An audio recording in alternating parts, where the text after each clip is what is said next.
welcome to Turn the Page, the official podcast of the Syosset Public Library.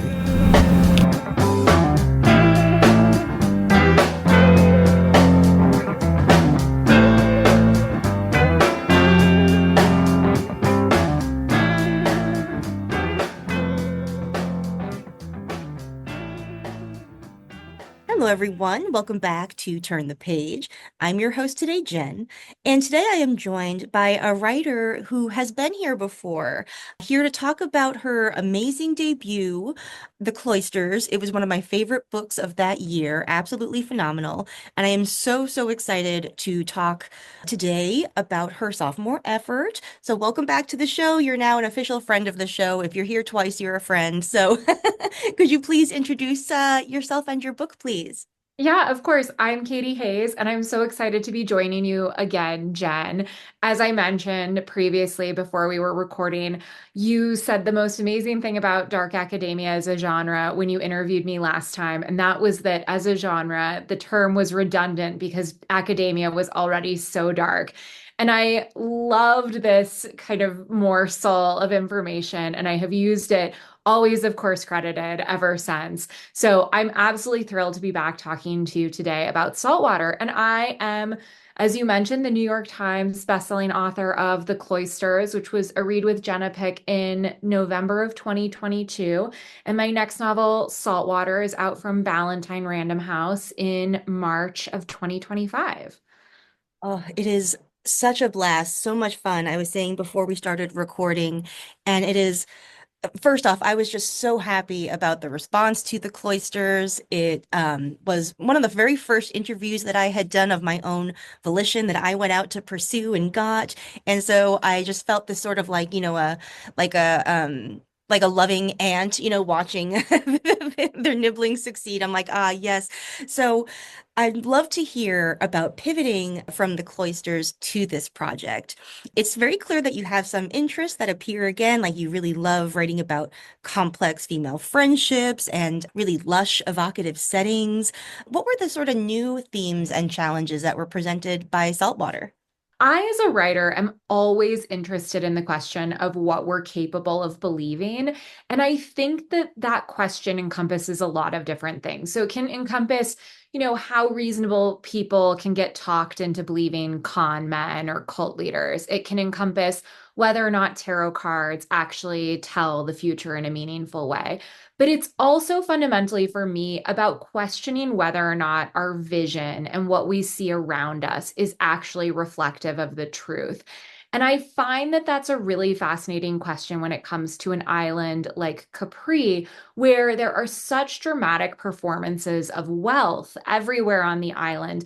And it becomes really difficult to differentiate what is real and what is, fake or a performance. And so for me, this novel, although kind of more of a family drama, less of a dark academic, sort of almost speculative vibe, is very much about excavating this question of what are we capable of talking ourselves into? What are we willing to believe as fact, even if it's fiction? And so that is the kind of fundamental interest that I'm always excavating in all of my novels. It's excavated beautifully here. You really turned up something amazing. I would love to talk about the Lingates and crafting them as a family.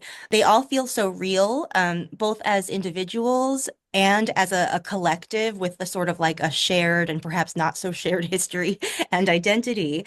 So could you talk about maybe what was the inception point for when you started to build this family? Was it a particular character or perhaps a personality or a line of dialogue? Like where did that family root from for you? It's a great question. So I always say that this book is about a family with everything and the three women who will stop at nothing to escape them. And I think for me, the Lingates really originated from this question of what if there was a death in the family, and what if the haunting that occurred after that death became increasingly complex and had these very long-standing ramifications on the family. And so for me, often a novel will start with kind of a question or an image. And in the case of the Lingates and Saltwater, the novel originated with this question: what if this family was on this lavish vacation and the husband thought he saw his dead wife. And I hadn't decided when I began with that question, I hadn't decided if she was actually dead, if she was alive, what he was seeing. I wasn't sure, but it was about the way in which hauntings can materialize.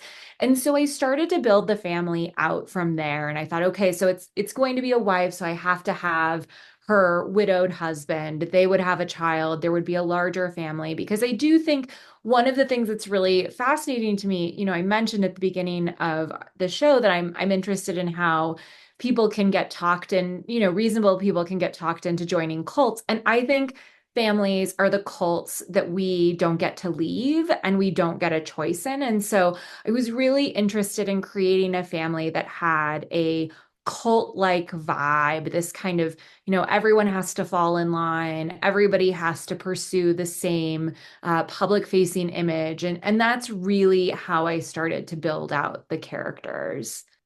All right, so you've just said the quote that I'm going to be quoting to everybody from now on, that families are the cults that we don't get to leave. That's I'm telling my therapist, I'm telling everybody. That's Yeah, amazing. right. I am really interested in the way that their wealth functions too. And it's, not to put too fine a point on things, it's a super interesting moment to to be exploring what wealth does to people and to families. Um, I'm really interested in this idea that a lot of people think that having a lot of money makes life really, really easy, or the inverse, that it makes life really, really hard.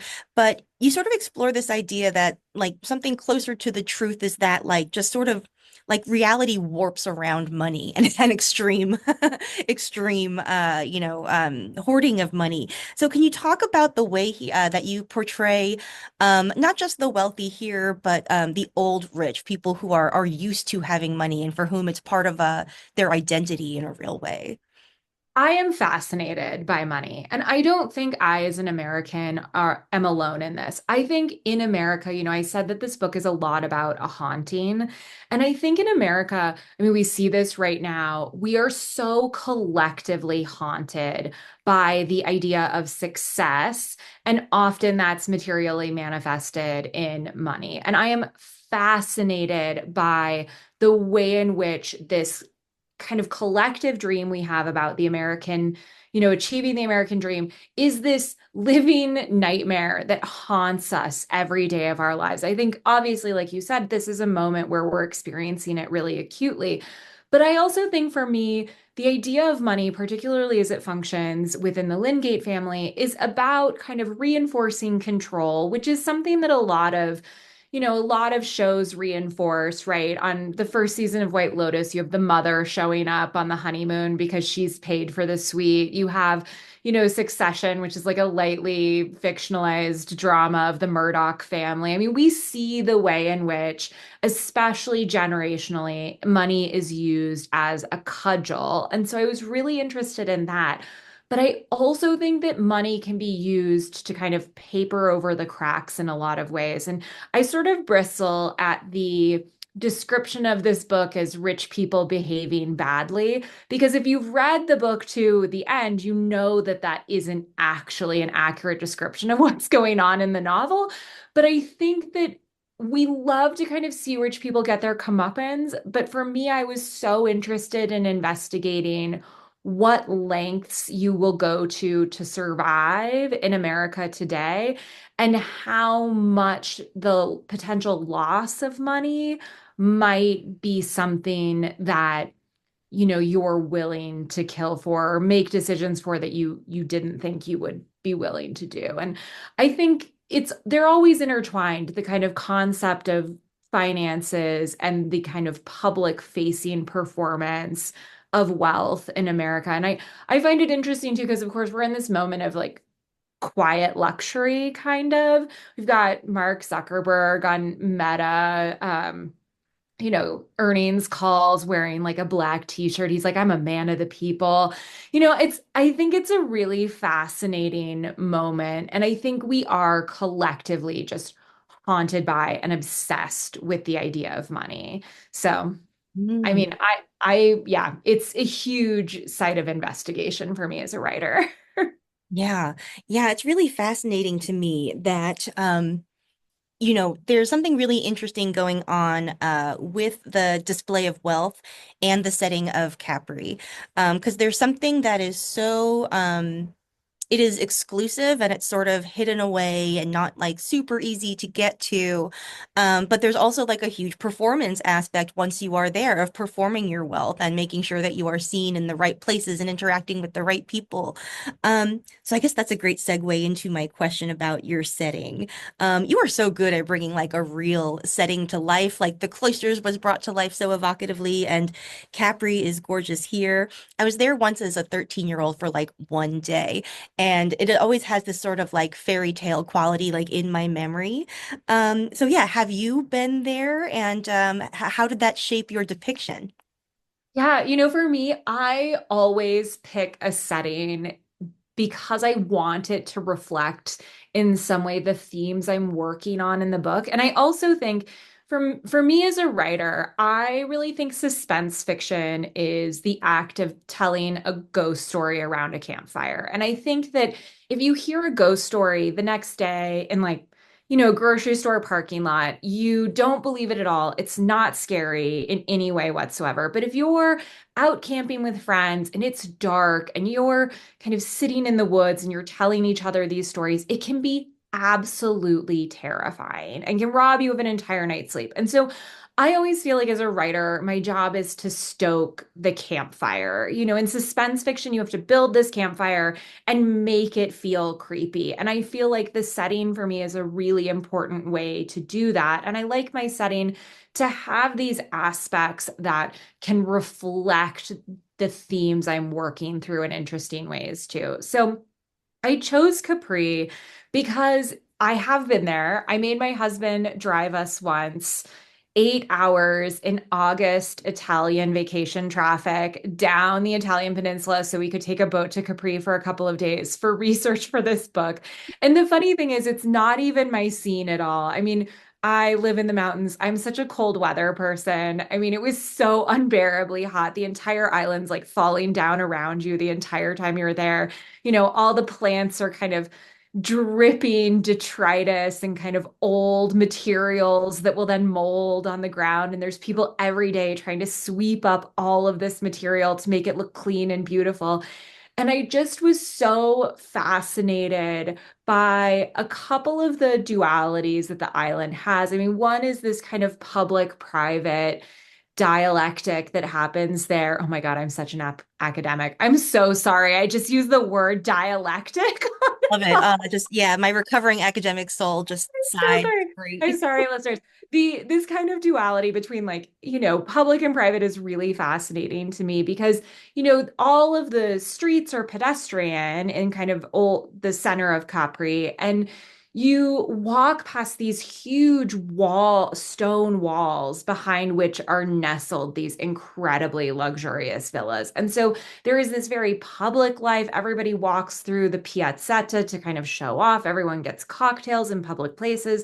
But then there's also this very private world that's existing alongside that.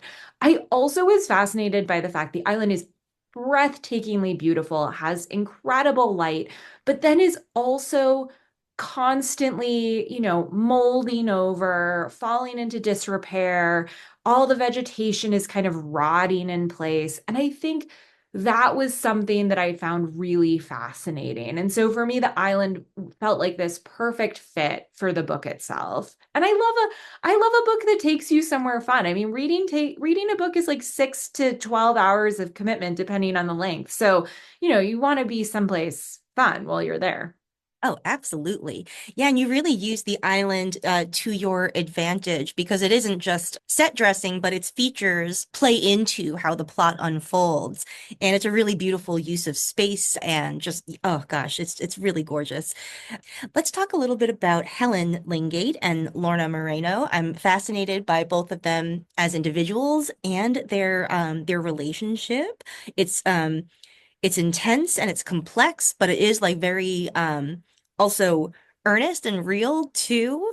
Uh so can you talk a little bit about, exploring this relationship and also how it's inflected by class and the themes that you're talking about around money? Yeah.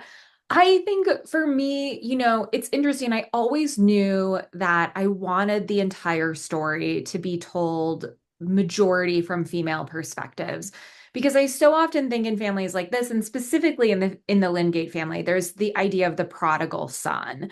And there is no prodigal son in Saltwater to inherit the mantle of the family. There are just these women who are attempting to navigate what have been traditionally very patriarchal structures within their own family, and they're trying to turn those to their advantage. And I think that that requires a level of originality that forces these women to be really resourceful in very different and in some cases really awful ways.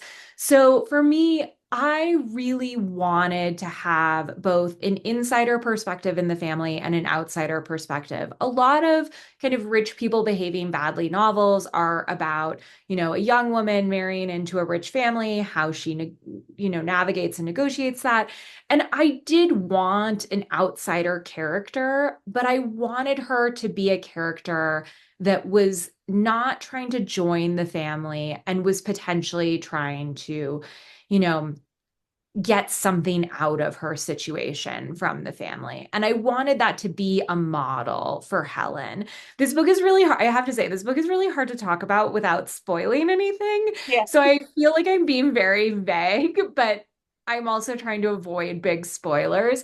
So I think for me, I really wanted to see that friendship build up. And I really also thought, what would it be like for a young woman who was growing up in a very tightly knit family who was very invested in controlling the narrative around them because of this suspicious death that had happened, but also because of the family tradition as, being a big name donor, a large philanthropic entity in a large city. How would they manage and control that narrative? And the only way, of course, to manage and control the narrative is to control the people in the family. And so I wanted Helen, as the daughter of Sarah and Richard Lingate, to be this figure who was, tightly controlled and attempting to negotiate how she might get some more power for herself. I was really fascinated by the power dynamics between them because it's not so much one person is rich and the other is not rich, and one person is a part of the family employing the person and the other is the employee. There are things that they both sort of covet in each other. I was reminded of like back when I was a medievalist and I was studying women's lives in the Middle Ages. Obviously, even though rich women were much more privileged and had more comfortable lives, poorer women had much more freedom of movement and were allowed to go places unchaperoned sometimes. And, so there's a complexity there that, like, money doesn't always give you more freedom, especially if you are a woman. And the way that they sort of, you know, they're both so envious of each other in a way that keeps that power footing like unstable in a really fascinating way. Yeah, and I think they're both really envious of one another. I think all Helen wants is to have the power, confidence, and wherewithal that Lorna has. And all Lorna wants is the stability that comes with money that Helen has. And I think both of them are fundamentally misunderstanding what the thing they're coveting is and how it functions. And I think a lot of the tension in the book, I hope at least, derives from that misunderstanding. Absolutely. Um, I would love to talk a little bit about Sarah, the who is still sort of she haunts the book, as you have so beautifully said before. She was a playwright and married into the Lingate family. Um, I'd love if you could talk a little bit about crafting her chapters.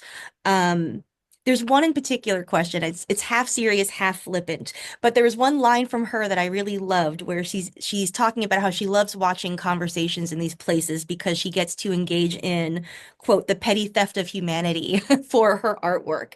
And so I was, you know, really curious about crafting her personality and if that also is that a comment on the way that you listen to conversations when you're in public sometimes. Yeah, I mean, I think it was Lauren Groff who said that she will hold someone upside down and shake out their pockets to steal every story they've ever had.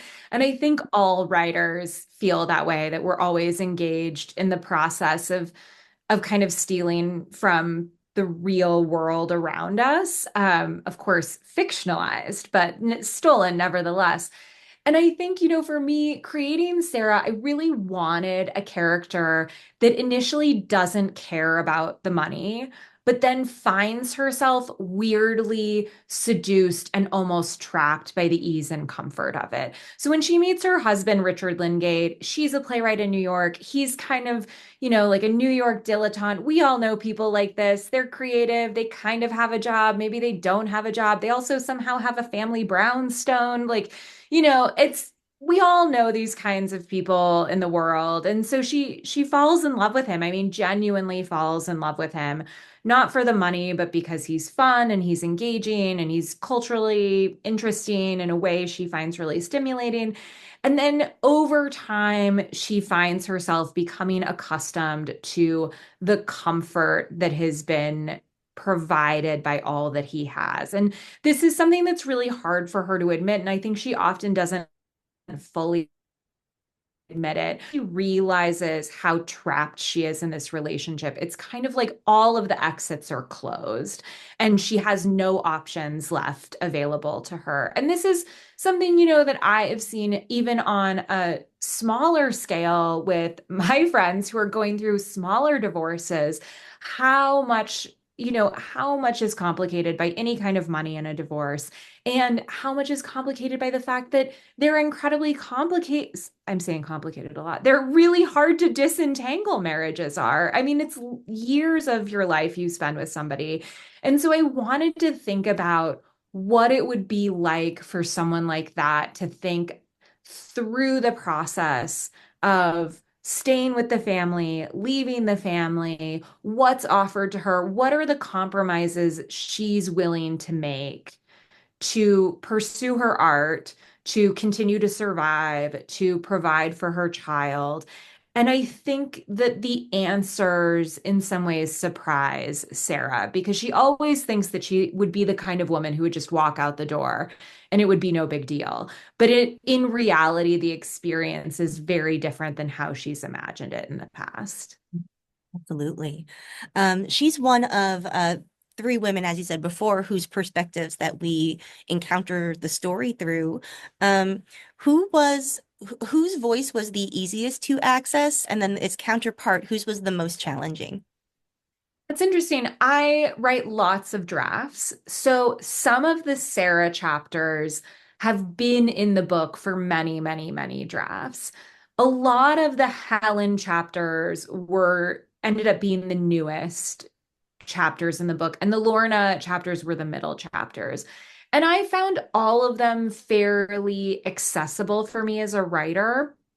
I felt that some voices were more fun to write. I actually loved, there are later in the book some chapters from Naomi, who is the wife of the brother. She's Helen's aunt. And I loved writing the Naomi chapters. But I felt like each woman really gave so much to work with that it was really fun to kind of build each voice individually. Mm.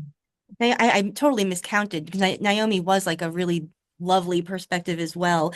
And I think that there is, you know, it's a great move to have somebody have a new perspective appear, later in the text because you get to learn about all these new perspectives on what you've already read and on what's coming.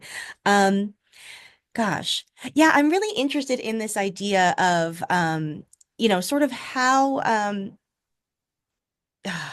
I'm thinking back to Sarah's comment about like listening for other people's conversations and stuff. And I've been thinking about, fiction as sort of like metabolized reality, like we are kind of taking our lives and the things that we encounter and the things that people around us encounter and turning them into something new. Um, is there anything that from this particular act of metabolism that you feel like you've learned that you're going to bring into your next novel or going forward writing? Oh, that's interesting. My next novel, I'm currently revising it right now. And it deals with some of the same questions, but I will say that it is much weirder than both The Cloisters and Saltwater. And in part, it's funny that you brought this up through the lens of point of view. One of the reasons the novel is kind of unusual is that it's told through third person omniscient, which is a really unusual point of view these days to use. It's really common in kind of the 19th century novel. Now, a lot of readers refer to it as head hopping. It just basically means you can see everything in a given room from every character's perspective, as much as the author wants to provide it. And it's really, there are a couple notable examples of great third person omniscient recently. I mean, I think Andrew Sean Greer's Less is fantastic. That's in third person omniscient. And you see it a lot in humor books. I think Paul Beatty's The Sellout might also be in third omniscient. You see it a lot in kind of funny books because it allows the author the ability to kind of make snide side remarks. You get all these kind of what he didn't know was. And I think that it's very popular in humor and it's less common in suspense. And so I think that, one of the things I've taken from this book is I have all of these points of views interwoven in Saltwater. And I think what I've done is attempted to further integrate those points of view in the next book. So we'll see. My editor hasn't read it yet, so TBD on whether or not the point of view survives. Interesting. Yeah, I hadn't really thought of it in these terms, but there is something about when you're telling a thrillery story about like a really charged past event, when you have all these really close first person narrators, you're only ever seeing like a little sliver of things, like there isn't the chance that a third person omniscient gives you to step over everything and see what's going on from like the God view, So I'm really curious to see how that affects your writing. And yeah, you do see it a lot in comedy, I guess, because you need that remove for like, as you said, dramatic irony. Yeah, I'm very excited to read this next thing. So yeah, thank you so much for coming by and talking about your work again. It's just been absolutely great. And thank you as always for having me. It's always great to chat with you. Yeah. And don't be surprised if I'm in touch, in a year or two or whenever your next book comes out, like to chat again. Yeah, I want to be a three-peat. I'd like to be on the Syosset Public Libraries podcast. I want to be like on SNL, how they have the jackets for like the fourth and fifth timers. That's what I want, but on your podcast. Absolutely. It's the throne is yours. So just keep coming back. So Thank you so much. you're so welcome. Okay, listeners, it's on you. Please check out Saltwater. By the time that you hear this, it will be out in the world. So please head to your favorite library or independent bookstore, wherever you like to go for books. Okay, it is now time to close this chapter. We'll see you next time. It's time to close this chapter of Turn the Page. Join us for the next episode.